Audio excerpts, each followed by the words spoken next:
Entute ihon dampa topa Jesu Christ minin navekun it na chibai tuni ninga nizan tugen na hun mo puang na ham phat na pya kin koma kakipa ka ibyak pa pathian le yai vai gwang te tunga topa minin lungdam thu ka gena hi topa maya panpinai ngen di kapawana tu ni hun hoi tangnon musaka na za nga ina ahi topa kakipa ko nasikha na tu takan kwang luiding shooting ina topa ka kisa topa na khainun lo inla ke hilo topa nangma topa o nangma hongki hilin la topa nangma ina topa o na dei bang thon gen khiain ke kyanon din sagdile topa phatwam lo ding hi happy takin topa nangon zangin to ding na khebula kong kilan ngai khitu te na khebula konlan topa lunglu na hun piain alung tangkong honon sakin hunon piak le ko mau na khebula kong ki kem saku ka topa Jesu Christ minin kong thum hi amen tu zanina gen khom le chia kong kisak athupi ding ina the most dangerous pandemic nan na hileng lau huai pian chi kon tela pandemic lau huai pian chiam nan na hileng lau huai pian chi hon tel kai sot pi gen som kai mana ko thonga kai lai siang tho mun khat kon sim di tanchin hoi mathai gel bungsom changsom ni legiat tanchin hoi mathai gel bungsom changsom ni legiat pumpi thata hinna kha that thelo te lau keun ahi hangin god mun meya pumpi le hinna hi mangthang khom thei pa lau zo un pumpi thata hinna kha that thelo te lau keun ahi hangin god mun meya pumpi le hinna hi mangthang khom thei pa lau zo un itopa Jesu Christ kampawa hi tunya ki kup somdan hi banga hiya kinolo hialina gen diang ki sa ka hiya aban banina yen sukdia yet som tu pandemic chi igen gen hiai to online sermon te ni na san wai hi khat ve yan thak dinga bangchi tu kalaw wai le bangchi tu kinilawa chi yan dia jesu ni ai to kisai khong gen ani khaya chi yan dia wai zo chiang ina nan na hi leng pandemic la wai pian banga hiya chi gen somia wai dina Israel te khang thu pansana gen somia wai zo chiang ina bangi hi theya chi how can we fix this ichidiama hi nan na hi lenga panina bangchi ni swak ta thei dia chi hi gen so mi hi waiting khong hi athupi khen nen na dan hong hi dinga hi ai le masai na tuan nan na hi leng covid-19 coronavirus chi yai pandemic hi bang chi tukina ilawa ilaun tak ma hi chi hi kivel thak le uthwai ka sa lau tuang ma hi wai theina dina khat vei thak pandemic ki chi hilchat na kon bol dia pandemic ki chi chaina nan na hi leng ahia nan na hi leng ahi phota ani na kilo son bailam ahi angaya a kilo son bailam kya hi loina khovel pumpi huap a kilo son na omta le om thei di ahi angaya wai zo chiang ina si thei na lau huai ahi angaya wai zo chaina khovel mi pitena panga a hian zo non lo chidiama a control zo a contain zo non lo a hi ngaya wai tengong ki gom cha tua pandemic ki chi hongom a hiya a hi le chu tua covid-19 ni chi hin nan na hi le nga ya kilo son thei a hiya khovel pumpi sukha thei banga ngai su tu hong sukha tak tang ma si thei na a hiya contain zo lo hi phota hi wai zakina pandemic yai banga hiya la huai ma hi yai hilchat na pandemic to ki sai kon bol pe ni ina chiam te dei huai ka sa den cha hong poimo lai de hi manin nan na hi leng si theina kilo son thei khovel pumpi huap suak e si theina chi gen khina wai zo chana mi pi na a contain zo lo a hung zo lo a hi ni dang lai hunina nan na hi leng ki chi hi mi na na law ma ma wa alaw danu waya animasa hiai thugen na hiai ineyu apat ni na le khat ve gen khina alaw danu bel kumza som guglenga Christian irai chi jesuang pian zonung kumza som guglenga khonga na nei leng tung masane Sati Antonin play ki chi te khong Justinian play ki chi te khong ai kele why bana 15th 16th century Martin Luther huna Black Death ai kele Spanish flu atuam tom hom to to te hi khangma saten le analaw tak takwa law wai mai manin mi si ai mok changa asi ke lo kilo son bai lam lo wai zai kina amai tuam na diu bang vasamuk bang bol khongomwa ana nei lenga lu lo na din hian khat khangma sadiak ten wai dena 165 ai to 200 BC ki CE ki kala thil tungtia a hiubel a in kwan miu wai na na veom le nu semai wahi taisan mayu law lo atanaw ngoi leng taisana tang lama abit namun lama taisan mai wahi huchi khopalaw wahi amun a inu alo nusia a nat nahi lengom namun taisan nu wai kya hiloina gal chiang khonga huchi bang nat na veite bang ki pailut khumu chi khongle akigena law huai ma bangzia kin si theina kilo son bai lam lo hi manin ei kya si le lo iki mi kyanga tele lo son thei a hi manina law huai ma hi in kwan zi hiam pasaliam ta te hiam tan phaleng tai san mai lam laya kinu se mai wahi a hi le tuin la tuini law hia tuina law lo chile hangbel gen khel khak de law ya ihi dan bel ilau ziakina lau huaya hi chi chian hiya wai zakina bangi hiya iki khum tuama aveite hinai lo ina potential patient chimaini aveidia muan mo te hi iki khum tuama lam ka bang gampulama hongjinte i quarantine center ai ki koya waya iki check wa iki test wa waya ki test nungin le ni bang za ya mo mina ina iki koiwa ina leng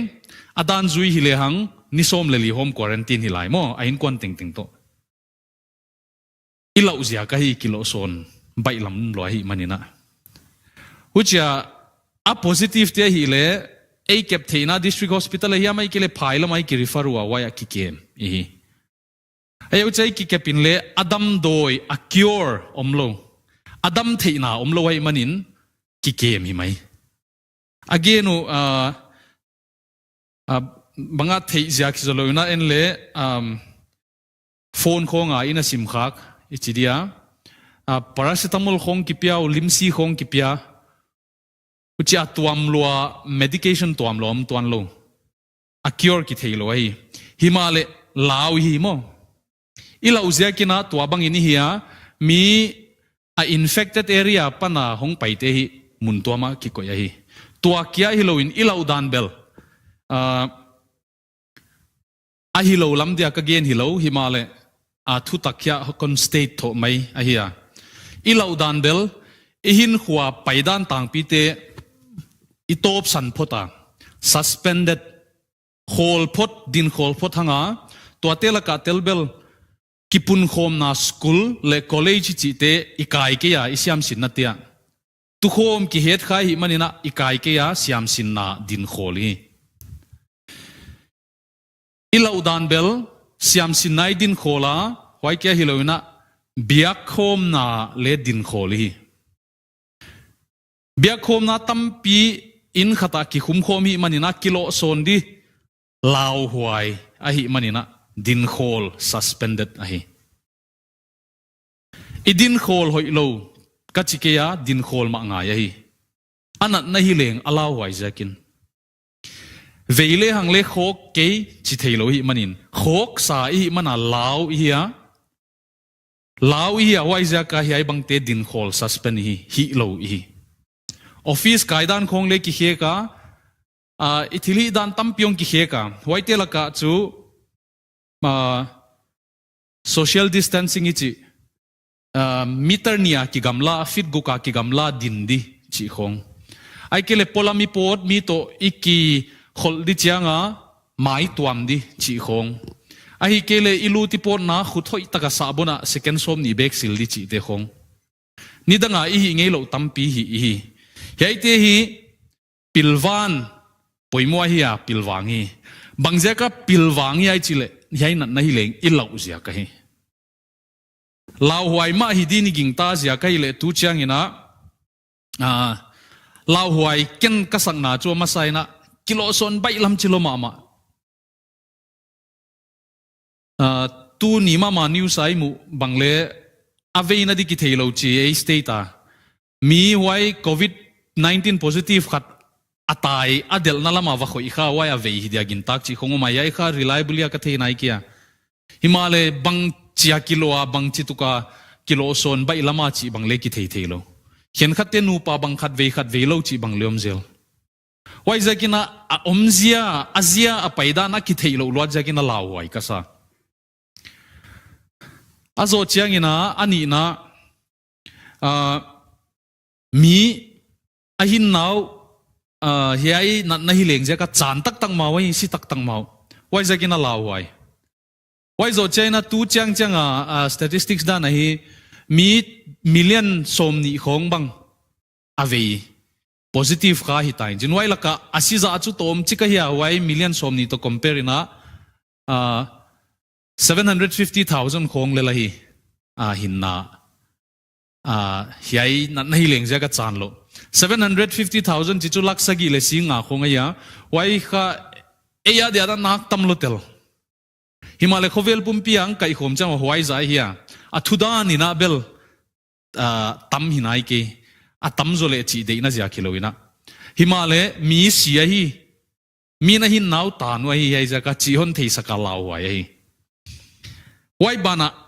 adam na di ki munai lo a vaccine omlo adam na di omlo na ya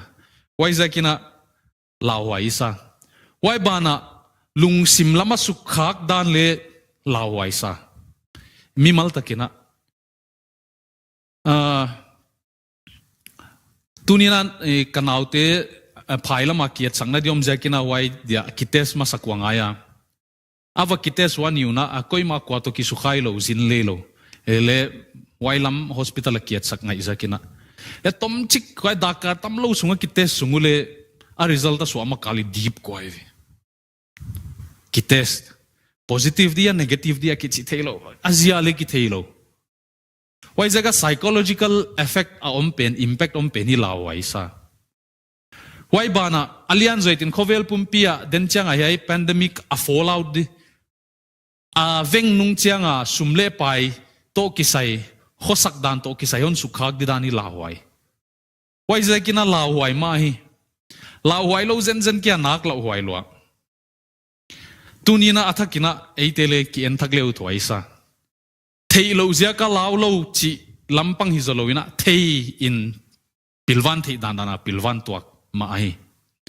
ahia kagen objok bel waya pilwan di dan chi te ahi ke wai table tam lota ab I by heart a sop chi ama tom tom te I lungsimale et loin le gen thei tadia kagen objok bel hut chi tuka law huai nan na hi le nga hiya ala huai da ni gena law tang pi na bel law chia din le ki ging ta himale ikho sakdana ikiet changa kha kilaw lo hi vyo ikho sakdan igam sunget changa kilaw lo bang hi mo kachibel police ten coronavirus nei khong bang ka sakin police bang chikha jen police ten coronavirus nei bang ka sa chibel police ten pai chan coronavirus on theyu ya ikile bang chidana diama kile hi tho kile ya pana tuam tuan lo kai kachibel garia mask koi jakchu mask ka ga gimwai lo hi sot pi bulle sot ipot le bang ai cho min jen police teng pai changa but police teng pai lo changa lakhia chile chu ilau dan kha affector dang kha to mi vyo mo ai kile to ya media te team antiok te abut danwa face mask le non lo chin mask ichi yamo mai tuam lo wa khabe tuam khabia pana kilo son the dia ma ai ke le distancing kong bang le banga athura anza ichi dan de piana zui dan de khoi no ma lau huai lua hi dan la theina zen pi ihin khwain sakhelo hivyo kilau lo chile hang la u thwai khol lo bang la min honen leo hang sanon sadwam bang hon sadwama bel thei khang keile tel bangai chidana sarcastic taka ka gen khat taka ka gen lo keile ki gen tel kai hoidana hiya ahi le banga hiya sanga poimoi sakzo khatom hidia hi ai na nahi leng ahi keile a impact ahon sukhak didan ahon sukhak nai lo ja ki mai theimo hon sukha hen la yai sanga khokzo huai se zoi nangom level in sung chata ki khum dilei mai the hong eya dia bangma hi phalo chidan de ngai to na nei le mai the a hiya ka gen no pachiang din ka gingta la huai ma a hi da ni theya igen le gen a hi ma le in ihin khozat dan I gam tat dan ina sakhelawai hoi bana ani na ka gen no chu hiai to kisai pandemic to kisai nat na hi leng chi te to kisai na jesun gen na nei hi mi mia le lai siang thoin bel tampia gen na tampia gen chi zen le hang tamlua soi khol lo mai the ai gupta thil tung 10 plagues te atung lai na nat na banglia tunga mei matum bangwai zoina tapau pa pen that na bang why epidemic dan deu anom je lau chiloina gamda ya pailai le pathiani na thumang lo chawna nat na hi leng nat na khong sol je lai kele gala do chang le amau pan mai na nat na hi leng bangin ana do saka thukun luya bel epidemic chi yam hiai dan deu nan na hi leng om te hi pathianin ama thuina om saka aman huna sakchagina asam ki ala ki kai a hi le hiai chu thukun luya hiya thukun thakala jesu ina banga gena jesu christ in hiai to kisai gena nei khaya jesu gen hiai to kisaya sim thei khatom ya ka thei wai kon sim dia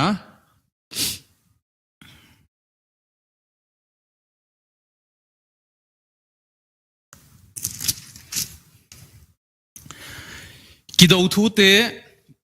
thu thang te nazadingu hiai te kilau sakkeyun icham te ri hiai te kilau sakkeyun ahang bel hiai thil te khem pe hong tung ding hi mai a hi hang in top na hi nai lo ding hai nam le nam kidau dinga kumpi gam kidau dinga mun tuama kial te hileng te zin ling te tung ding hai athei zote na kage ka let dana dik lowai zanjel he pitan ngai siamun la in passing a mention tho abanga kidou thu te achia kial te achia famine why zo china nat na hileng achia why zo china zin ling te hong tung ding a hi chive hong tung ding a hi achia hiai te khem pe nào vei gim ki pat na hi ding hai nào vei gim ki pat nai ding hai atom na di ki pan dek chi nai ve atom na hi nai long chen atom na di hong ki pat na hi the beginning of the end atom na pen to mul di hi chi ke ya atom na hong ki pan chi hi huai te la ka tel ya gen chu kido thu thang kido na nam le nam kidau na kumpi gam kidau na kial na hi leng te zi ling te kai te hi agena kai te abeidi chi hilawai khovel beidek chai ki abeidi kwa na thil tung di te ge nai beginning of the end ai enila khia nop chu bangai chi le jesu na gen khamai again kha himale thupi takin again thupi tak again lo in chen thildang tampi khovel haksana tuam te to gen kho mai hong tung thei thil hong tung di hong tung mai thei chi lo will happen achia hong happen ma hi mo ai le kia la tung ya le nak tung lotel ei khang bang akial thei phaloia ei pate khang kei voltia din kei pate khang changin kial anatuak thamua ei khangin leng hi lam ka zanga teng ten thei a thui ni zak thua himale mautam khatve ei khanga le hong tunga himale ei akial te hi chu ol samlo la ye ahak sai gen agenu banga hakai khong andia zang chi khong hi amo ai kele vai mim chim hop chi khong hi a nek diom lai ve Africa chowa tungten le hang le mulkim huai dia hi mo kial te hong tunga tung lella tung lai dinga zin ling le ngoma zin ling thupi tak tak te le ngoma anieu le oma ei kyanga atun lo jaga tung lo hai kya khovel pumpia tun namun tuam tuam ane tuna kithuzak na hoya atung peu peu iza khovel leng aboi dan ki thei chang deu de wai ga leng a om dena om lo hun ane kya khovel hong veng di hong lem di lem na khovel a hong tung dia mi teng teng hong kilem dia kipa ka om di chi se sun again kya abe di khovel abe di chiang ina khovel hong se deu deu dia hi achina wailaka nat na hi leng te che hi pandemic le nat na hi leng te le hong tung dia hi himale hiai te kilau sakkeyun kidou thu thang te na zadingu hiai te kilau sakkeyun zilling te ma kial te nat na hi leng te hiai te hong tung chiang ina naw ve gim ki patna hidinga hi che hi ahi le omdan chu thukhun luya bel reward and punishment chi yama pathianin thua bol sa khatoma adia kin Israel te adina wai bang bangina pathiana gamta pathiana sovereign na tunin abeki awang let na beki a pathianin khovel tunga thunei na akha swa zen ke anak thunei lotela huchi lai na tuni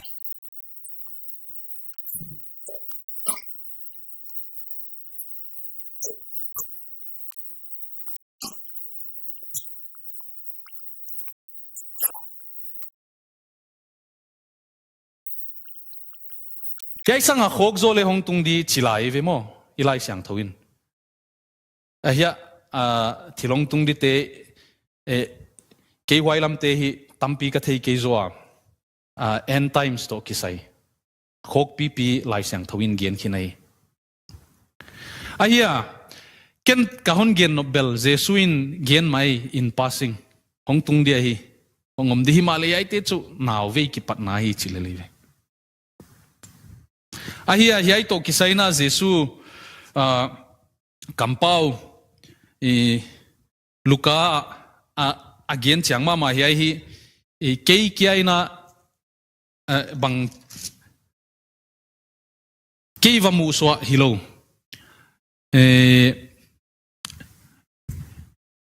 imwan zok deu khak le John Lennox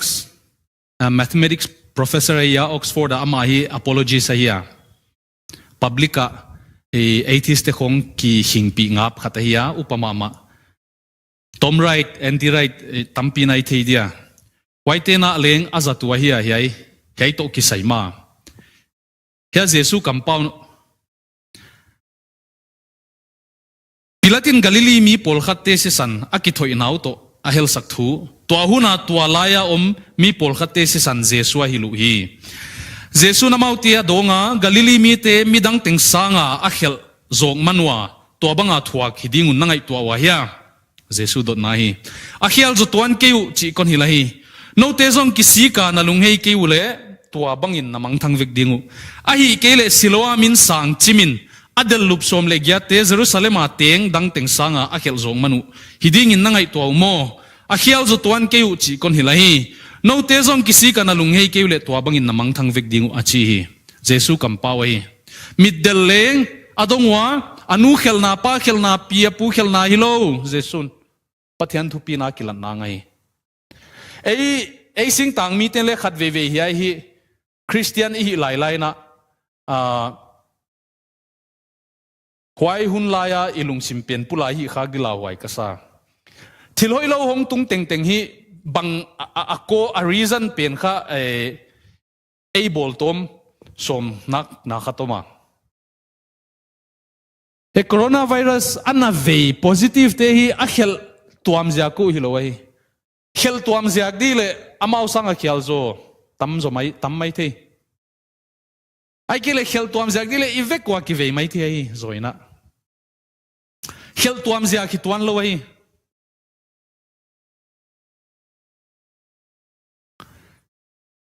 Himalaya pathian wang let na pathianin khovel tunga thune hi na akilat sang na bana Jesu Christ in hong tung di thilagen te waite la ka tel kha hong tung zel di thilahi coronavirus ina abei ke di nga khovelom to zel yai sanga huai se zo nan na hi leng lengom lai di hi Himalaya en ingai to adibel hiai te kisulau sakdi hi zolo hina ithea huai sanga poimo zo ngai to na nei kul hina mu hi ai le Jesu na again hiai thei chu abu kim zo het ke dia Himalaya ken kon share thei kon kup thei chu khatna again nan na hi leng lai siang tho pumpia akigen gen topa khut topan vanzatin lena zang Israel te lang ma le tu thu hun thakuna leng a hongom dia a omzel dia Jesu leng gen a omzel ma tuin le hong tunga huai laka ete tieng kha e huai chi ziakina wana pana punishment dana pathianina anam sawong vai sukhilo huai vai di hun tung nai lo ai topan avai di hun avai di dan atung di te chiang taka gen khinai hi chineng hilo ai nak lau huai lo ai mo ai le banga igen nop chu hiai huna ilung sim amun dika a omhia chi kha vel thagle u thwai ka sa waidina dot na khat ai le tu hun takina pathianin bangangai to ma dio khovel hiai na nahi lengin tua ma hi le pathianin bangangai to dio pathianin lamdanga sadyam kare mai zen na hi leng spoi thawe chaina te dule du gola gol san lo wai vele hiai ki tung sak lo di ki chia hiai nan na hi leng tung sak lo di khaweli chi sak lo di ki cha tung tapet ma vele a chidiam pathiani surprise din ka ginget ke lamdang sadin ka ging ta ke hiai nan na hi lenga ani na hiai nan na hi leng to kisaya pathianin bangma theilo din ka ging ta ke atun ma hi na tun nung hi le hiai abei zo di chang to kisai na pathian hi mangdin ka ging ke khai ai kan thei pi khalo hi vengo chidia ging lo ka hi nak thei loin te va chi zen naw pan huai sima banga naw pang tho lai ve hang nak thei loin te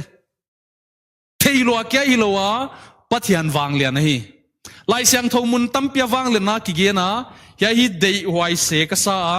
isai bung som li le guk chang som na kon sim di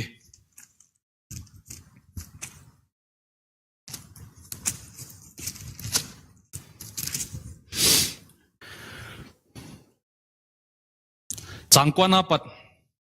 nidang laya thilma sa te sot pia na omte theigi geun ke pathian kai ke lo ngal kwama dangom lo hi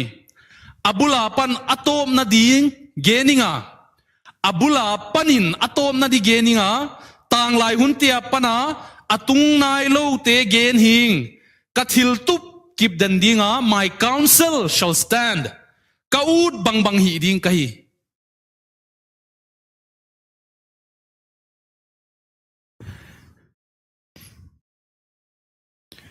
hiai hi ngai to ilung sima khamwan na din jang leut kai lau na din izat khak di lawai ka sa lau na dia ka gen hi lo khamwan na dia ka gen ai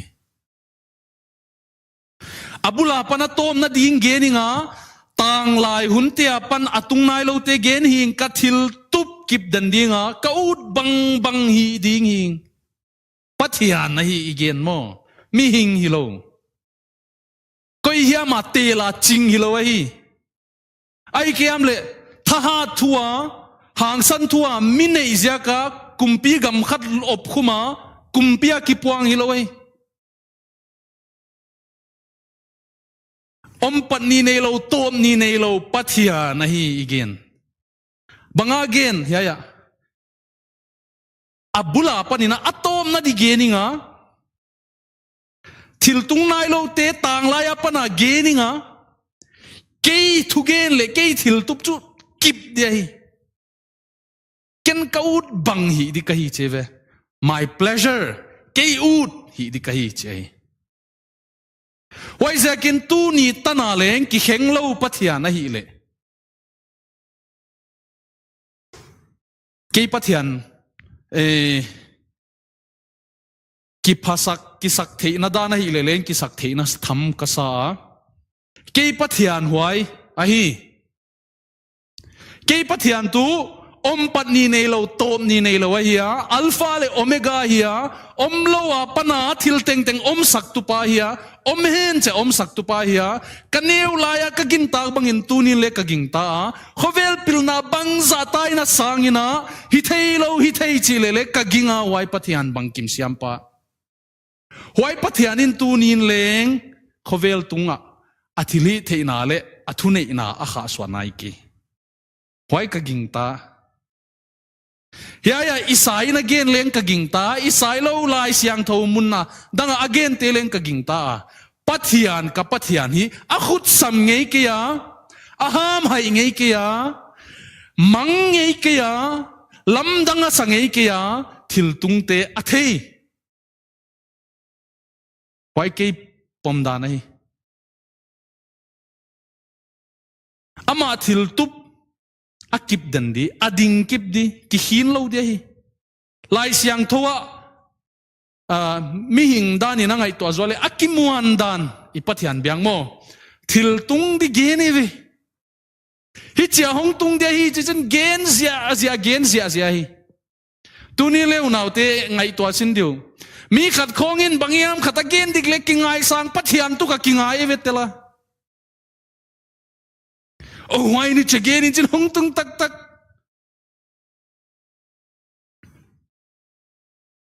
bangza gen khel laka bangza dika ipathianu na gen te khat le ki pel nai lo hi ai le atung nai lo te le hong tung di chia hu chi khopa ki muang i ve ma my counsel shall stand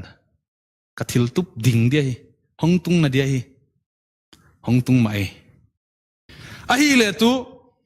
tu nyai thil tua le khovel pumpi na tua to ki sang leng pathiani aham hai ke ya lam danga sakya nak thei lo hi unaute ya hi tu ni na thei thak le u thwai ka sa ilung sima ngai sun thak le u thwai sa kai pathian hi imu dan neu lo hi khak di kalau ma wai za kina hon gen saw kha kai a hi le abana kon gen sun zom dia pathian hi yai tunga thu ne hi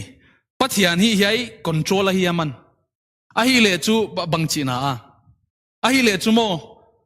tunia nan na hi leng bangai thei pandemic coronavirus ichi covid-19 ichi akipat dia thea to pan atop dile thei hi ana sep dile thei ai to kisai na tampi na lengi jang khatadin ka gingta ai quote khat kon kele kon quote te dia sapawa gilai manin sapawin kon simma sadia e pawin let thei dan kon let dia C.S. Lewis and again we can ignore even pleasure but pain insists upon being attended to. God whispers to us in our pleasure, speaks in our conscience, but shouts in our pain. It is his megaphone to rouse a deaf world. Nop sakna chu pathiano zaglo thia hi himale hak satna anna ithuak chaina wai na kichi pen chu iwangai sangai anat na pian na ai chianga nop sang na chu ngai sak lo thei na kal na hiam appendix ya mai kele neu chik khut me dot khak le leng ngai sak ngai ve pathianina inop sakhun tia hon huaw thuang whispering olola ibilbukan gen chidiam isiale phatheina ilungsim ahon hopia himale inat na ihak sat na huaite hi topa akikowai aile hak sat na chi te chu again op chu hak sat na ki chi zo topa loudspeaker hi chi topa loudspeaker hiya bengong khovel apon hal na dia a loudspeaker hi chi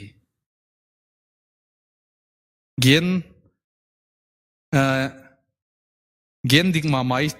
iwachi sak dile kiswan la waya at amu chini tuninen le wai bangin mu theile u thwaisa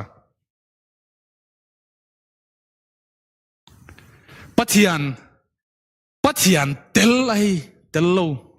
nak tel lo waya masania igen gen khain ka kithia Martin Luther ina wai nan na hi lengia khong ma wai laya ama hun laya ama lia zin bel anu seke wa mi adam lo te khong en kai wa amana gen chu hiai nan na hi leng melma pa chen ke hian nan na hi leng in thil hi a huai sema ama ipilwan du hi ikiat kol du in sungi ha du banga sterilization poimo te sterilize di fumigate di tuam hi di a poimo lowa kilo son thei mani ni ki kem di wa kelia poimo lo namuna kawa ki dia chive hilele kei pathian sikha kai manin pathian sikha kahi na waimun sapa kom ka sep angai cheina kal ka swan na dimuna ka swan khengam ding kei hin na ngai sak loina mi khalam dam na ding in kal swan kheding achia pathian hon sapna hi thia hi hiya pathiano izak dia hi chi aman leana suggesta tuninu naute izanau hiya abul tung line zo kilau ma veong tugen bangle tugen ngai apoimo pen chi nai zen lo thum din le ki gingta lai siang thole sim din ki gingta ahia tua kha lao non lo hi ai kele bangchi am khata pathian thili theina le pathian o zak di sanga khovel thilte ngai poimo zong na ilung tanga honglu non khai diam chi hi kangai to na lian ma pathian hon gon na ka chikeya pathian vai hom na khut chinle ka gen thei kya ken again thei di om kya himale pathian loudspeaker hi hon sapna o ahi chi tanbel ya kimin kithukim chiat le hang cha to pa mina hon ngien kai to pa hon sapna o ahi ananai ke ithuak tak tak nai ke himale hiai sang ngai zo hon sabdi ngak idiam wai kidong thak leng u thwai sai abana ipai dia yai chiang ai gen nobel lai siang thawin gen khamai nat na hileng to kisai alau wai a pathian khut a hi dan again na liom thukhun loya tu thukhun thakun toy toalel teleng ito pan hong tung dia chi ma hi himale hi ai huna lau di chi lam again kia topa de lam topa de dan banga ya chi thei poimo zo himale huai bang thei thei di te chu topa to ki zom na nei u ngai hi ya hi hon hin hi zen lo ka hi pathian wang let na leng igen a pathian ni ai tunga thu ni hi chi igen chiang hi aya igen nob jok bel yai nan na hi leng khovelin hi chu to ka buai pi hi eitele hon sukha hi thei bang cha di ni panga ilaw lo chi ke ya ilaw thama himale unaute tunina hiai sanga law huai zo thil hiai sanga mulkim huai zo thil law lo kha hi hiya chi hi igen nop jok pen hiai sanga nan na hi leng law huai zo ma huai na tom law lo kha hi hiya chi hi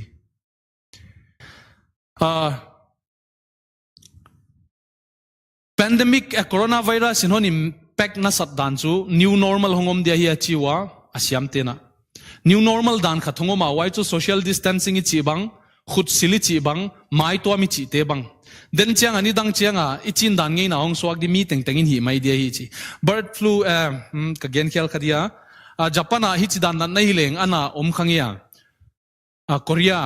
Japan tia tu ni tanina hiai amao face mask pen hi normal ta jang wai ei la kale huai bang hong hi di khovel pumpia normal tha kongom di kichi bai chi te om non lo de hi chi khong again wa why again to living with coronavirus om kom nan nei leng om kom ko ma kho sak di dani kisinu nga ya hi chi ve nan nei leng be lo din jin om de hi wai nan nei leng to kho sak khom nga ya hi chi ai khai na cham te di ai le ba na ka ge nu chu ithupi toy gen teng teng le hi ai ge nu ja ka hi nan nei leng lao huai zo i mai kha i lao lo khai hi ya chi hi kivel thak leng u thwai sai wai dina Israel khang thu i dei tom chikina kon sud dia Israeli pathian nam tel Abraham apana tel hiya ithia ahong nam banga ahongo muhi Abraham ina mupakeya Josephi ai gupta zuakinoma ama huaya pathian ziakina domkang inhongma domsang inhongma huaya aman topa lungkim na ban na hon sema apate asangam te ain kwante mi somsagi te kialhun lai takina sama ai guptang tengwai nama ahong ki bol naw hi mi gama ai gupta nama hong swa kwa tampiong hi wa khangong paya faroi non de sangnon kia saldi non manai huaya nam hong swa kuive chini mi hing khovel mu danina ai le ya akhang thu huai hi le chiamte dia de huai ka sak chu exodus mine mosi mine hi ai gupta sal ahi launa apeng piwa milim pathiana biawa angkomwa athumang kewa pathiani ni china gotchi akizaya kei thei khelai kele huaidan hi sultan namuna huaidan hi akigen kia pathiani na gen laisyang thoi mukia pathiani huaya alunglut nai kia chini i thei siam din salatan na wahi hoi tuan lo hi khadi ai gupta te tole apathian te le bia hoi lo taka omleng hi khaunte zule sa nu mei pasala tuama hoi lo na tampi nei khaunte le ki gen lo hi asaltan nawa rebellion hell na ki gen lo himale waya panina pathianin mausia zanga ahong paiwa mi hingina hi thei het lo di supernatural event khat ahong tunga wai chu bang tuipi san topa na akan sakahi tuipi san ahena leikewa tuipi san mi huai zain kan wahi supernatural event pathian ma maina sultan na panin api khia ahi thei het lo du mi hing hi thei wal hi lo su thei wal hi lo thil topa na ya akan saka ale lama gale lama pi khia hi wai akan wa panina hel na thuang ki gena thuman lo na hong ki gen phun na te gamda ya om sungong ki gena tom chi ka tun thei di lai pathian muang lo wa alu na du kanan mi te lo zia kuna kum som li avial wak sak huai alau thong khang wai alau thong khang te khat tin le kam cham gam mulo hi lai ve mo alau thong khang pathian muang lo wa pathianin na lu adiwa chi na wai ami te walau ami to mu jaga walau te topana huai khang thei gam cham mu sak loi ka kanui azamo ka on thei siamun la simolo kai hilele pathian thupi kasa vamua valingu chu hidin ka ginta som demo kaleble Joshua chilo chỗ khao và chỉ đi là bằng gen tuạc lâu cái gen luôn nó theo bây sắc ấy gầm đai à gầm đai à akivial saka asivek wa gam chiam lut te Jordan lui kan te chu khang thak hi Red Sea tui pi san kan pi mai gam đai à pathian muang lo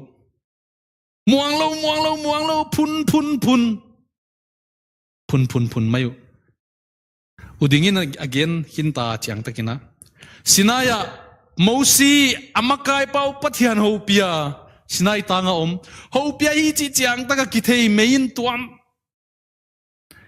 amau hiya ya aron kianga pathian dia nangin telu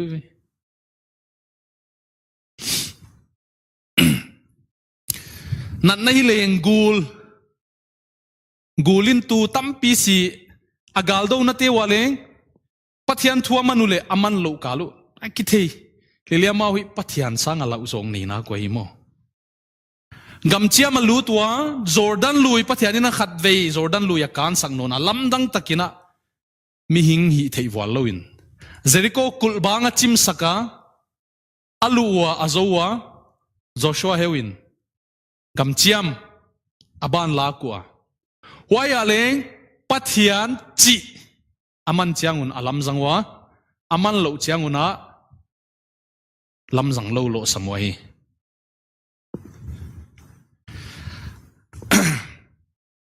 abana ahong teng tawa gamchiama hong tengwa pathianin lag dia chi alakewa lag zo dia chi te alakewa Joshua ina si sana huai te hi alang lo te zau na pathiani na ling di hiai te chubai amawa dia hak sat na tun tu di ma main to pan zo lo na di thu ge na imo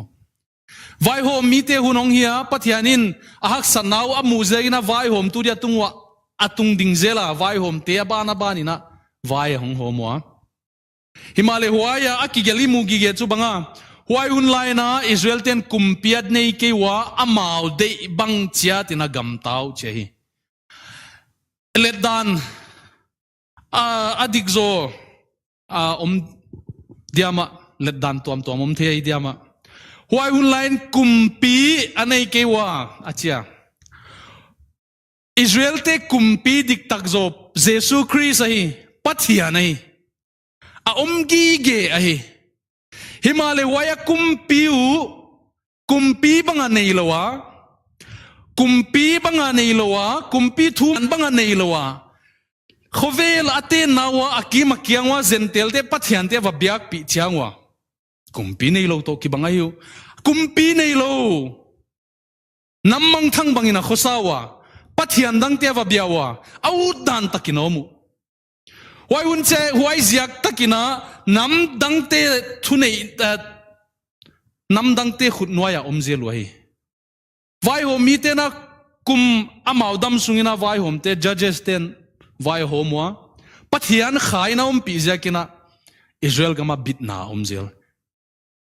huchina zen pin banga hiu pathian dang Baal Astaroth te biak sanu namdang te zile pasala neyu kithoina siang lo te a kithoyu uchi tho hi wai zoina Samuel topana tungdinga Samuel hongupa sidikwana hita atate ni ama tangina koya atate hi ama abang kewa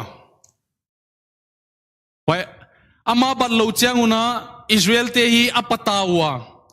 Samuel kyanga banga agenu kumpi ikimi kyanga gamte le namdang ten kumpia nei bangun eil ko le kumpion piain kumpi ka deu ko le kumpi ka poimo chive namdang te nei bangin ko te tunga vai hom ding kumpi honse sakin change noi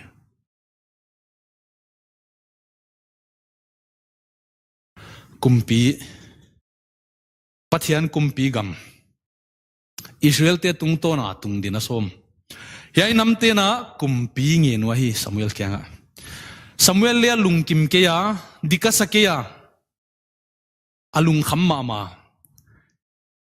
to pa na nam chi tuam di mong monga salta na pa na samhia chalam kaya gam chia ma lut pia ahi di tengu mosi tung to na chiang taga to pan hila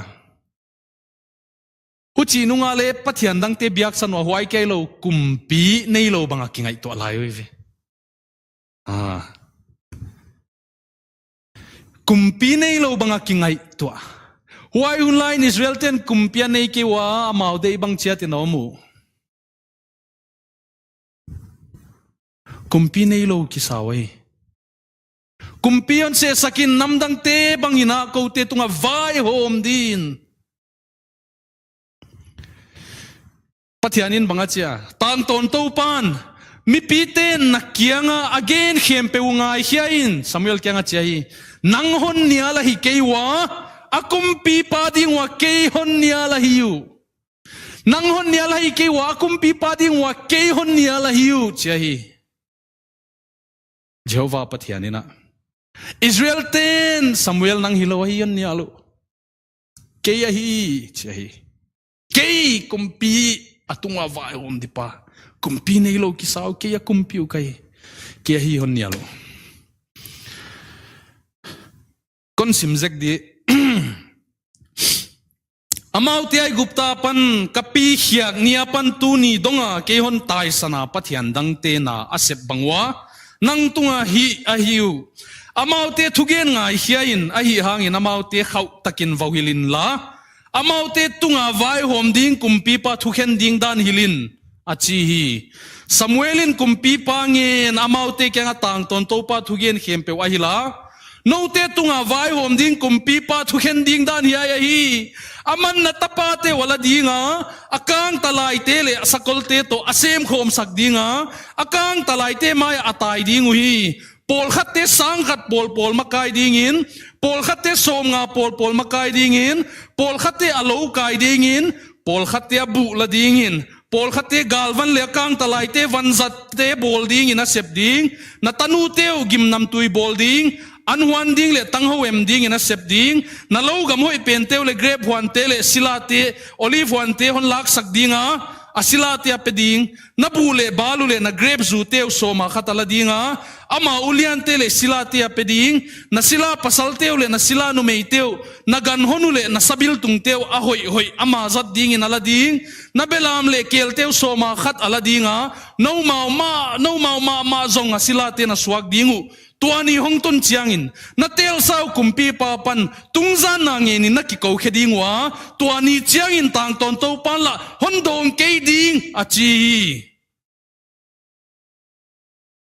ahi hangin mi piten Samuel thugen na ngai khenuam ke u hi amauten hilowe kote tunga ding kumpi pa de hiung tua hile namdang te khem pe banga kote hon ma kai ding le kamai wa paya kote ading a galon do sak ding kumpi pa khat nei ding hiung achiu hi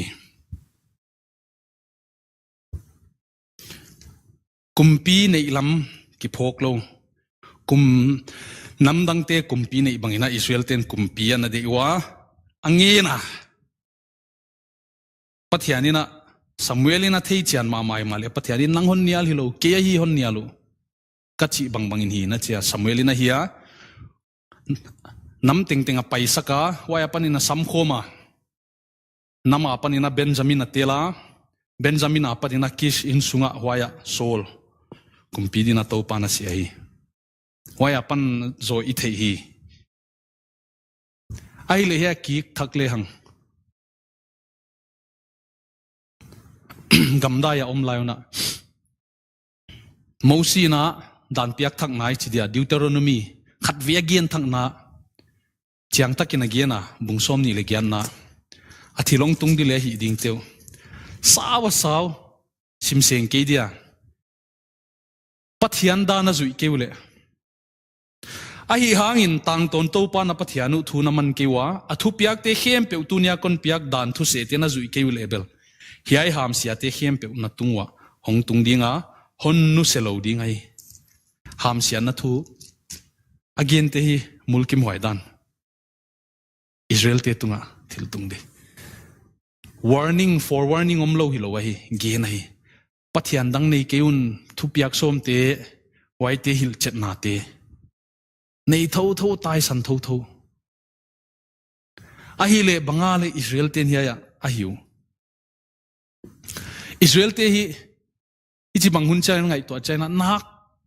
thulim lo we chi lo gen di hi awang ma ma gamda ya pailang le thulim gamda ya paya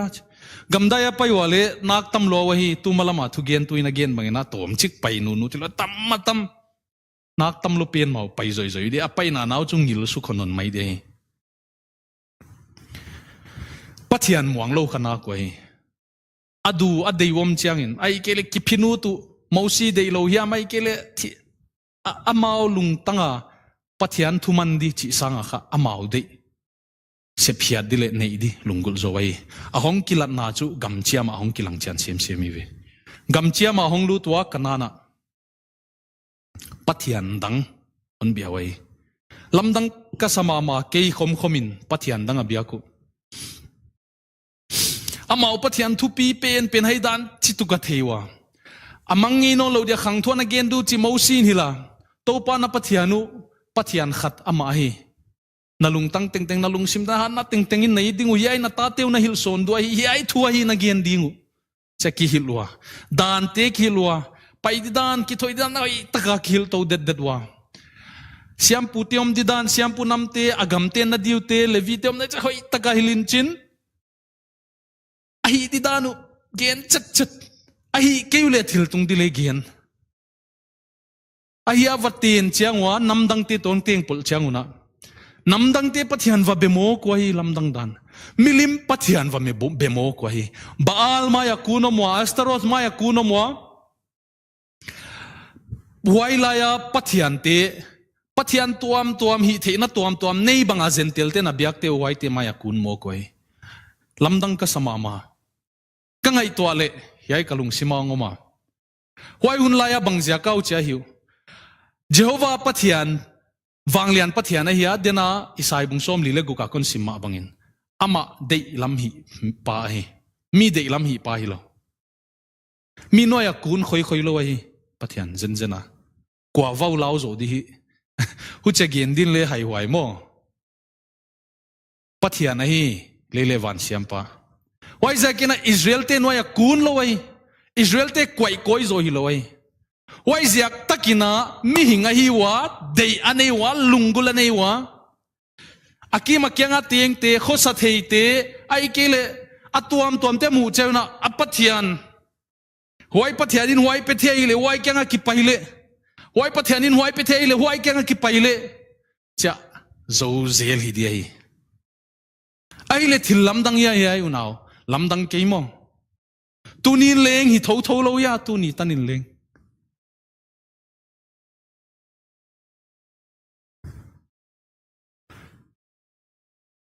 kingai kivel thak le hang Israel te hi at khang thu I wasim chang ina thang pai huai ma chitel lom pang chilom loma chi di atama Samson bang ka ngai to cha he pi huai la bangla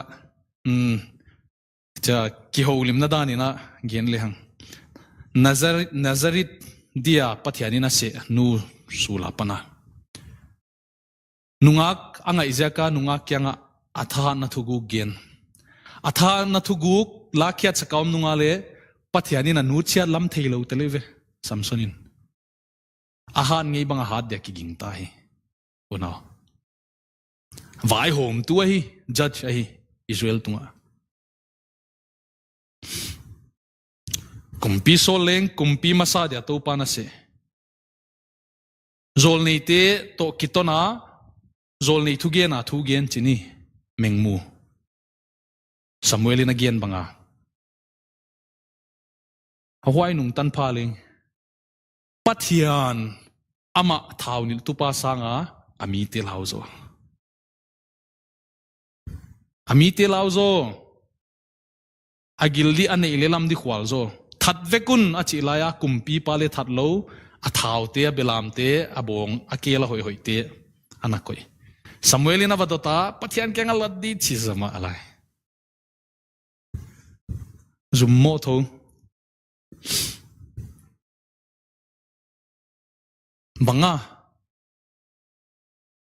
banga hi khelu Israel te na he panen sin thei bangine ya ngai to leu chinu naw Israel ten hi hak sat na an tua khiat danu namdang te sale tuak zo hi lo hi chi thei khopai a hak sat na teu a pathiani na so la hiya atunga hong tunga haksa salowadiama wai pa hi tai sanjel hi viwo amau lungul amau de amau du amau hoi dia ginta ku agamu adinga amabanu adinga hoi dia ginta ku hi tho hi pathian omnon lo pathian manghilu hiya manghilo nak theilo ki thoi na tele hiu siam pule nei asiam pute tan phau hoshia simle hang mo e photom hi loi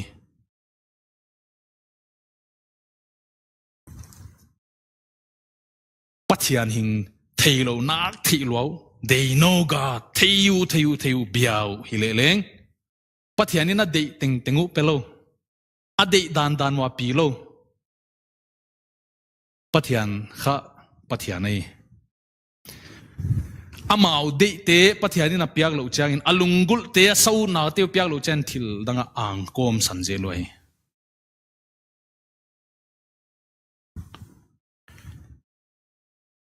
eiten sinle kivel leang chato pamina kichali Israel te hi alau thongu mullit khialoi namdang te to kibat lo dile namdang te simmo di mullit ha ya hoi lo di chi aswan thelo di ngu ba lastarot te pathian tom te ahai chi hoi lo di chi hoi anei lo di ngu lau wai zaka pathian dang te biao pathian kumpi dia nei lowa kumpi dang amu thei kumpi deyu amau dam dang te to kibanga amau pai didan amau bol thei sa amaban dia mau ki khwa ki phen wanga kalswana strategy plan hoi tak ki bola kalswana lamjang di ki saw wai lamzan lo na de amul liteu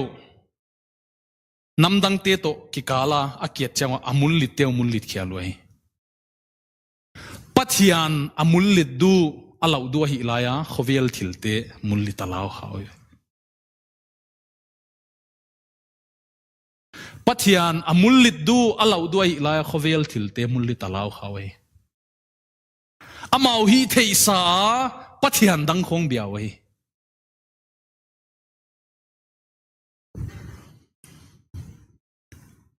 nan na hi leng te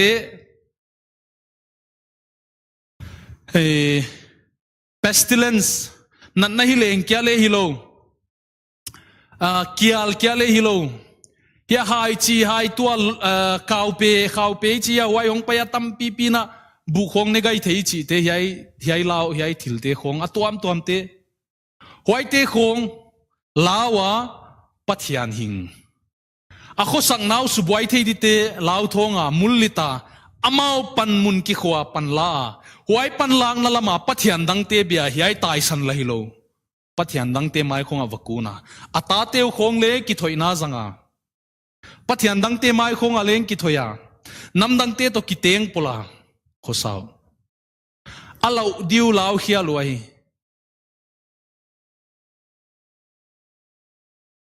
nan nahi leng huai lai apana leng tu ni tana leng suak lai ai huai nan nahi leng tu pathian lo na ai pathian thei lo na hi ke ya thei na zen pial lo na ai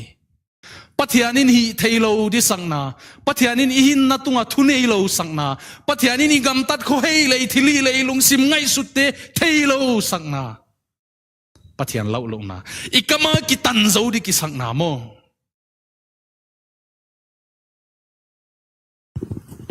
pathian lo na na hi leng la wai pin hi lo ya Israel te puk na le hi ei te le wai na nei le nga puk ki khak du lau wai u naw ki vel thang ni I boy naw mo naw I zon zia kilo ve sum nei lo zia kilo mel ma te zia kilo hi I boy zia I kimi kyanga teng te zia kilo hi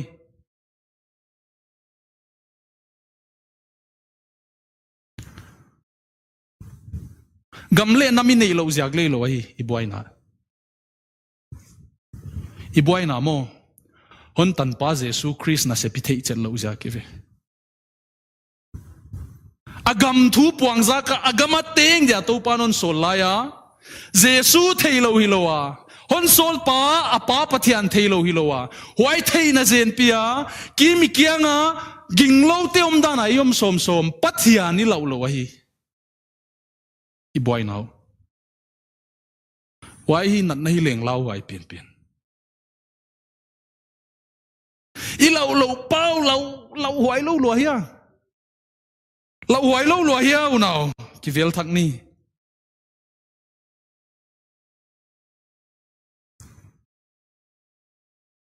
pathian thei lo I ke wa I thei I nak thei lo belo hi ke wa I biao belo le ki chi khang eat lo hi ke wa eat na chiang khat nei ma nge himale I pathian nei da nu mo ama pathian om hen I chi u na tan mo pathian om dia I de na tan chu avwal zol na ilungul ziaka ei de dan hon pai pi di lungul ziak tana pathian om le ki de avwal zol na le ei de dan hon pai pi na hon makai tu di tan ge ya pathian ki de ve ama dia sup angai namuna ama dia thuak angai namuna ama dia ginna hai bat angai namun ti ai te ulo hiya hi na nahi leng lau wai pian pathian lau na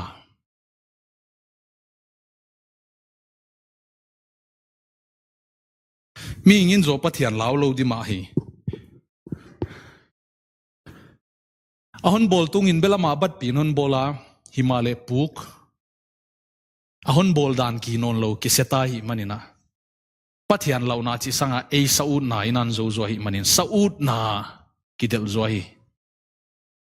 unaw te hi gen khial non saw ya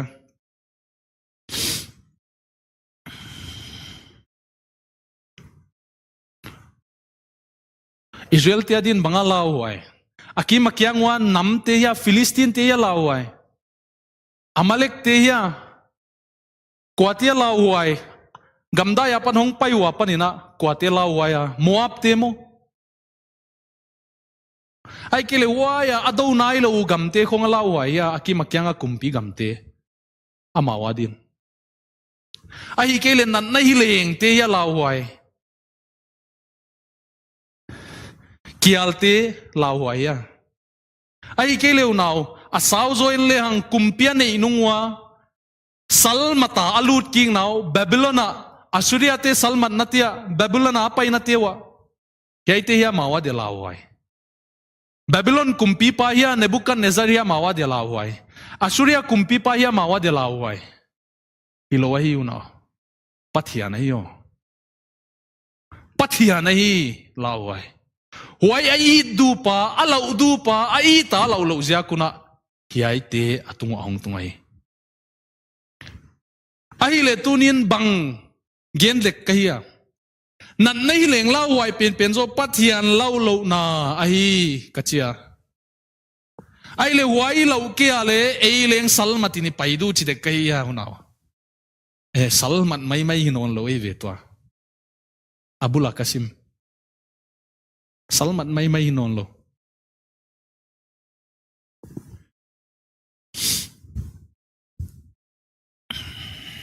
wai zakina tunina kivel thang ni topan pau ngai na ton samai ikimi kyanga buai na te na ilung tanga thom hau na a sense of urgency kino na pathian gam thu puan zang na dile ei nun tang na ma le jesu kumpian nei na di huai thom hau na le lungul na hon piang nai ke tel le zo ya isang a hak sa zo to pan pau ngai nan sam mai thiwi a hi di ka chike himale anga izwa on sam the hi una kwana theya ging tu te to pa ma ya kuna an ngola thum te ni ai sanga hak sa zo ami te abit na nga hak sa zo thwa gimna nge na hiu kwana theya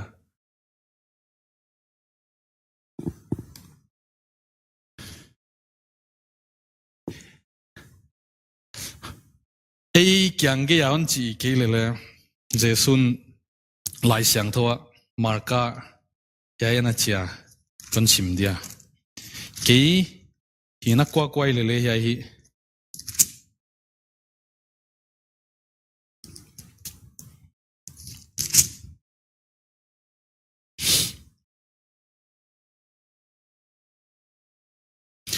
jesun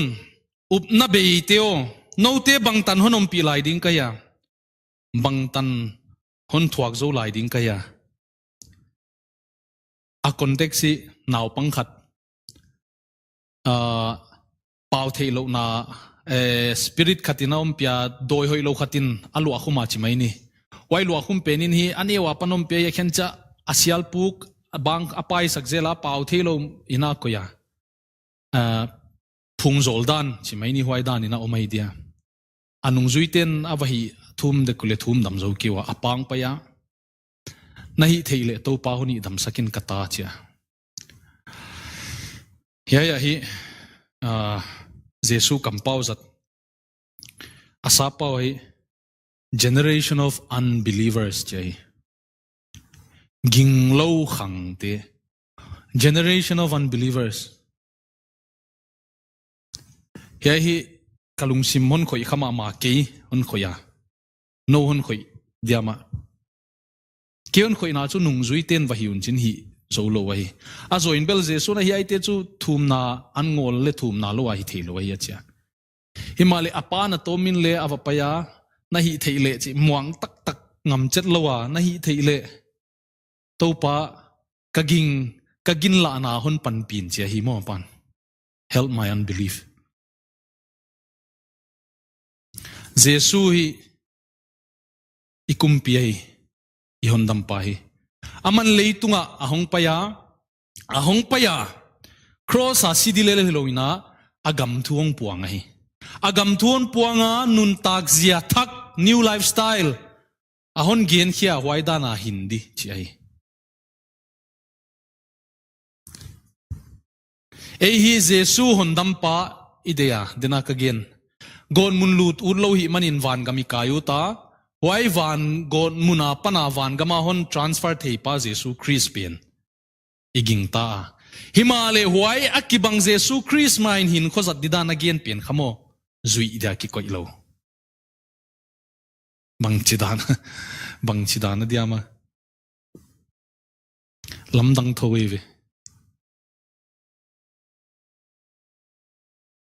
why jesu christ cross asia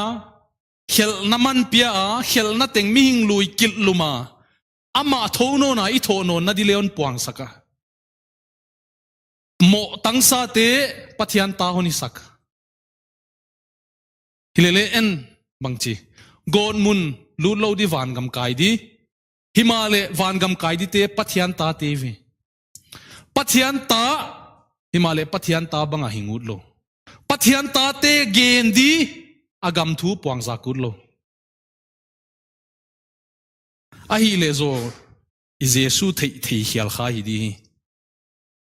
I pathian nei hial kha hi di ahia u naw chiam te le hang de wai ka sak tu na hi pathianin tu hun lui hun bang hi lo ai a thu hunong tua mai jesu christ a thu huni I na thu hunai wai zakin pa pathianina thu hun lui hun da na hi lo mai wai chi zakina pathian ki he ka hi ke ya athang pai na nga athang pai na swa khia di nga ka hi swa khelo di lo swa khi di ai le Jesu hong tel ta hiya mi hing banga hong piang ta hiya cross a helman hong pekin ta hiya thono na pa kyang again sakpa dia ta hiya why za kina avai to pana eite honi ja kina avai hong tuam sakai atuam chu bang hi lo di God di punishment o mahi ima ale tung nai lo izoi mi hon thailo ziak le ikamai ki tat zo ziak min hon gen ngam lo ziak ki din mun ziaka wai zaka pathian ling di sa khongi diama pathian in le lawa anakun kho di sa khongi diama now no pathian nagling ke loi kisiam tan ki gen liang le to pa pathian khat akidang ngei loi wain thei ai kivel thang ni unaw pathian toi ki zop nai ya thang ai i lo dan le i lo dan hiya hi na hi leng law wai pen atuam to mi boy na te aveng di chi khang e ging tu te hi boy na veng dia ging tu ki loi ging tu te khovel hoi lo hi chi theya himale hiai khovel mi hi lo van mi hi ta hi chi thea hiai khovela i dibel pathian ngam thu puang zak dia ki khosai wai hi le thilong chi tua mi vi a omdan i poimo ngai poimo hong ki he kai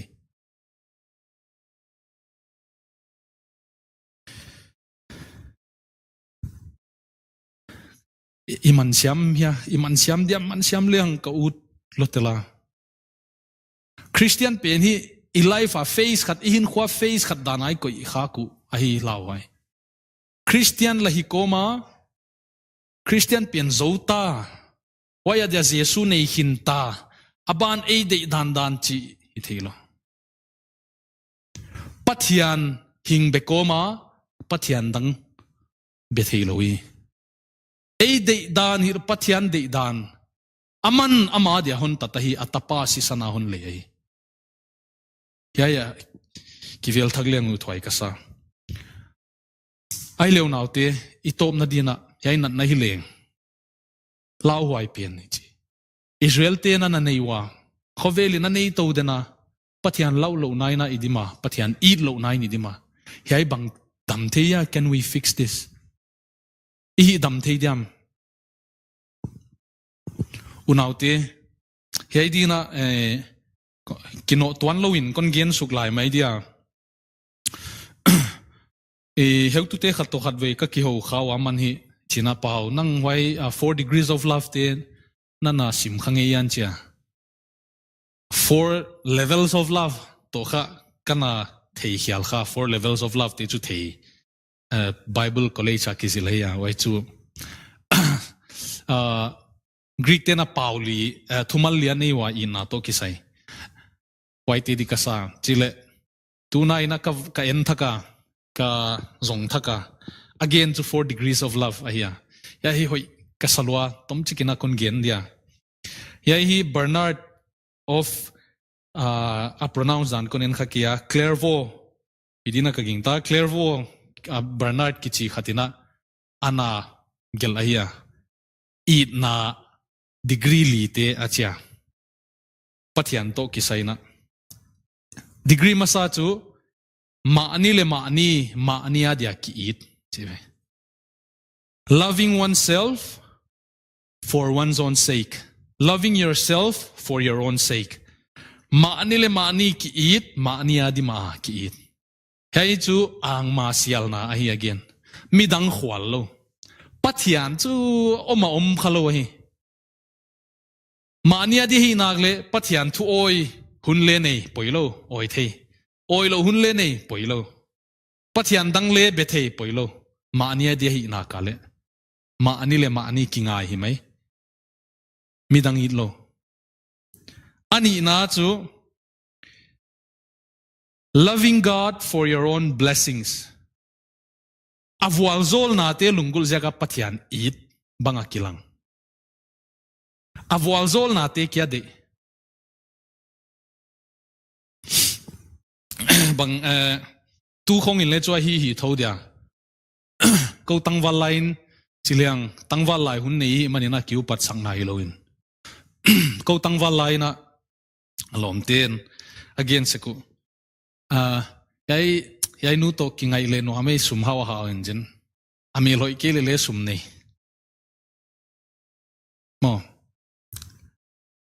kingai na dia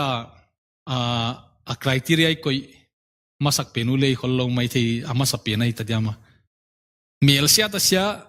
upai le suman nei nagle gold digger kichilo mo nu mei ten le tho pasal ten le asum de sia ka ama angai Anna Nicole Smith a thei patena na thei mai diwa Anna Nicole Smith in pute khat ki ten pe ya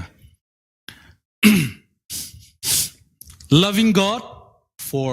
blessings avwal zol na te de sia ka pathian id banga kilang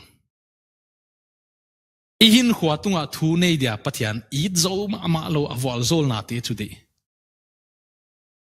avwal zol na te simut ma adanga thu nei na pin kha cut off sak thu nei pin ma chu pathian wal zol na align pin hong adang ting tan om thea diama abana loving God for God's own sake ai chu ging tu tan pi te hi pathian ai zaka pathian it kizop na khat nei alina chu self love for God's sake being united with God's love atom toma kun ge nei ya pathian ziaka pathiani na ziaka ei ki i thina pathian i na ziaka ei ki i thina yai kha huai attain the le hang chi ei ani na khonga tang akhat na khonga tang tamlua i khadiam chinwami ilau lo na ziak bel id lo ziaki ve id le hang ala huai dan chiang sem sem ai thwai na chiang sem sem de id le hang athu zui zo di bangziakin khalam thil mudi manina himale en ei ang ma sial na le ei lungul na te sep hian na di a pathian le a hi thei le zat thei pathian lo le a hi thei le zat thei chi lung simine hi Chris tel lo hi waya hoddam na tel lo hi avwal zol na bel day avwal zol na welcome himale adang na thunei na te hon ton pi ken na wal zol na kadi chilel ta na hot dam na tel lo hi now Chris tel lo hi jesu tel lo himale pathia na hi mo ke honi ta hi mo hiya hi mo ke hon tan dia ta papa hon sol chi theina pathian a hi na i theina hong kilang panive le huai pela pathian i na ziaka eileng ki i theita huai i na e ki i nai chi phini ang masial na i na hinon loi ke pathian ta ka hi chi chenna huai i na tung to na nang na kit bangin na veng na pamte i tin cheve ang masiali na bangin na veng na pamte i tin chi loi ging tu na ma le ma ki di bangin na veng na pamte i tin cheve huai zakinu naute tu ni na eite azate keileng ki vel thak mi pathian lau huai lo lo ya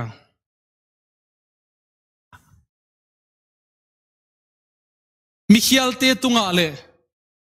ahial lel lel te tunga le ginglo te tunga le ama tunga talek te tunga pathian gam tat lo zia ka lau lo hi khak le zo unaw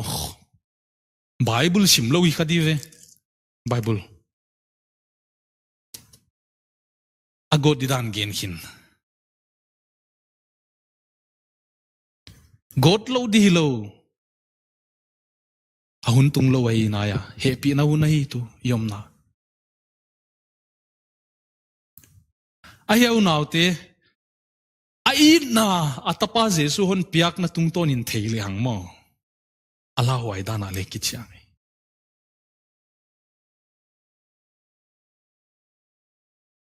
hoi zakinu naute tu ni na e te ki vel thak ni to paminin zo di kwan kai ta ni da nga leng ka hi igen sa lai siang tho ka chimut la ya Jesu na donga akyanga mi kwa pewin ke honi chiangin ka thu azui dinga kapa nama a I dinga kote ama akyanga kaung pai dingwa ama to kateng khom ding hi ke honi lo min bel ka thu te azui ke ding hi na thu za ku ke ya a hi ke ya pa ke hon sol pa a hi zo hi unaute I thia I patian ke tu tua ata grep gui kahia kapa a grep wan nei pa hi hiang keima om hinapi aga lo pe uma aman alamanga hiang ga pe uma la aga phat sem na dingin adon asuma aha siang zeli hiang pe uma agui pia om gi ge kele ama kyai na ga thei ke no te song keima na om gi ge kele na ga thei ke dingu no te keima nom gi gewa ka thu te no mau sunga aten le na ut pe ngenun piang na hidingu no te naga phat chiangun tuain ka pa pa to hi tuamain kanung zui te na yuchi akilang sak dingi unaute hiai Jesu gen hi ging tu te hin khwai keino ni tule ka thu na zui dingu chive keino nit keu level ka thu zui lo di ma na hiu che ai le I lo pia hot dam pa nei the yang nei the din ka ging ke cross a atat na thei chiang in Jesu I lo chiom thei lo ai why cross atat na thei chian pan asin sang na the ai why asin sang na thei pan ama thei khoma why zui di in khwa tu pi pe na nei nga ai why zeka able tom sa khwaya hot dam cross hot dam pa sang ilele why chu hi thei ve kilo pi cha Jesu Christ gen te khong pastor te zui di kya khong ai ngai sut khak di law ai mi teng teng zui dia gen ai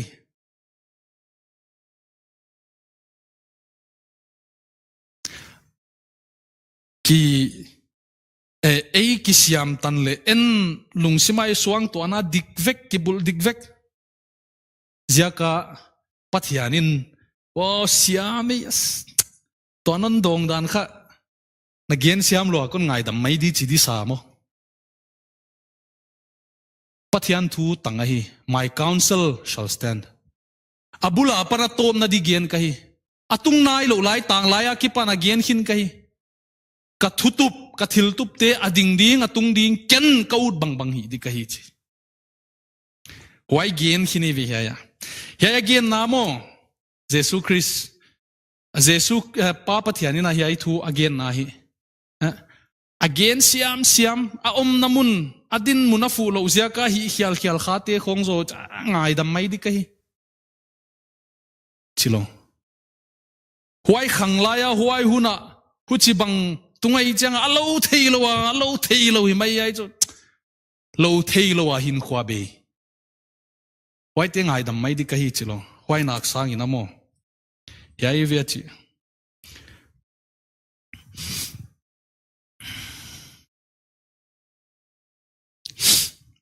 ahangbel pathian thu ahinga awang lian hi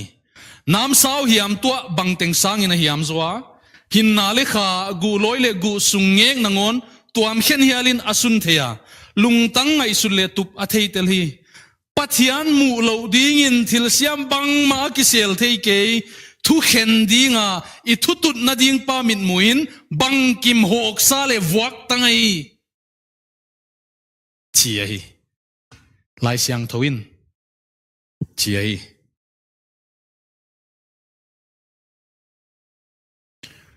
why zakinau nau te tunin ki vel thang ni itan chin hoi hi thei hial khai hi ya hondam pa Jesu Christ in a sem tu sakhai ya pathian na sem tu ai servant of God ive amma hong hi mo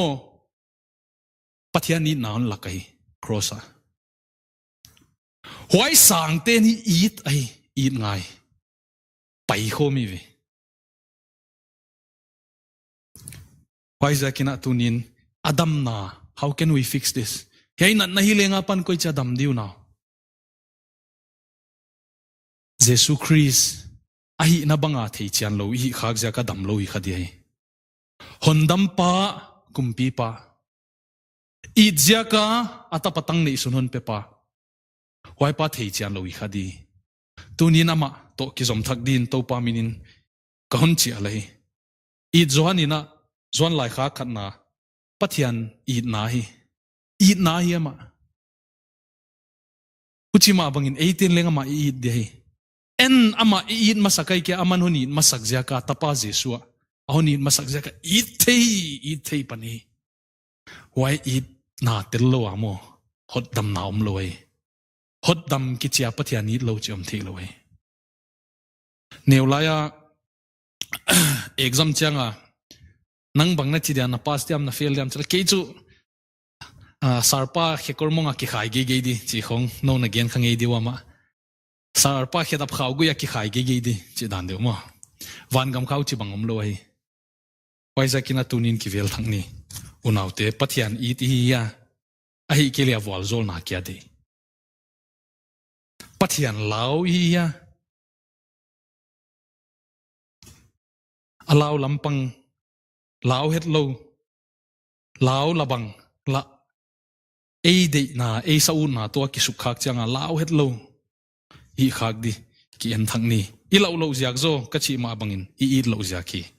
i le hang ala huai dan thei ma ni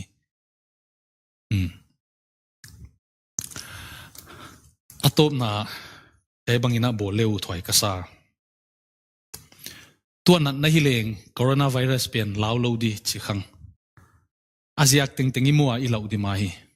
himale hiai hi atop na ong hi ke di topan yai tung to na nang le ke ai na hon musakut khen khatte i na hon musak sem mut khen khatte hon samu thi mai the ama alama khen khatte na sem tam sem de hon de hi mai the himale apau ngai na ahon sap na zo hi yai pen zani unaw khovel thilte boya lawa mu zog dile i zog di pen i khalo mu khalo hi khak dilawa ai nungak siang tho som te nungak siang tho nya na hi wa akibang kiban lo na nei lo khon wa ka nei cha tua khon wak tu ya nei cha tua nungak pilte achi se sia nungak pilte ni khon wak tui valeibe hunchin apil lo nga ten leibe lo ai ahong mo pang tun takina hong tung hak pen ma anungak apil lo te thau tui to in dai ilo eve cham te nyo dai ilo apil ten bel leibe hi manuna hong tun di hun thei lo hi jaka leibe unjin ahong tun tana dai hi